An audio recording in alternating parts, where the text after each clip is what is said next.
Thank you for joining me to listen to me talk for about 4 minutes and 13 seconds about the top 10 video game floors in video games. That's right, we're talking about Home Alone number in New York, where he goes to the New York Hotel. And that's right, watch out for flying grannies, potted plants, good potted plants, trash cans, remember those old silver style trash cans? Home Alone 2, Home Alone in New York, where he's not actually at home, he's at a hotel. It should be called Hotel Alone. This is Shadowgate Classic. There's a bunch of different Shadowgate. That was one of the. This is Shadowgate. They even have fires that are floors. And in this rectangular room, there's hobgoblins hobnobbing about. And this is a Game Boy game called Shadowgate Classic. Once again, there's other Shadowgate types from N64 all the way up until computer times. This next one is a fun floor, and it's on a couple of different floors in the rocket hideout. That's where you find rockets hiding out, and there's also a PP up hidden in a potted plant. Speaking of potted plants and hiding out, both of them in Pokemon. The remake has decent floors. The original has the better floors. They're checkerboard floors.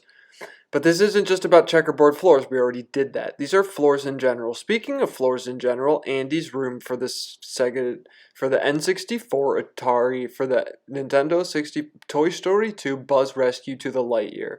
And it's from 1990 Pixar, and it's got the game box.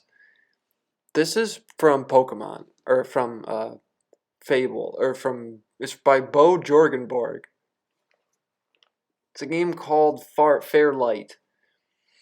Look at that bright, or it's not that bright. It's kind of a yellow floor. It's a prelude. Fairlight, a couple different games. Once again, checkerboard patterns. This is like wood frame. That's like woodboard patterns on the floor. This isn't. This is Bill and Ted's most excellent telephone adventure. Dude, the way that we have treated Native Americans is most non-triumphant. Ain't that the truth?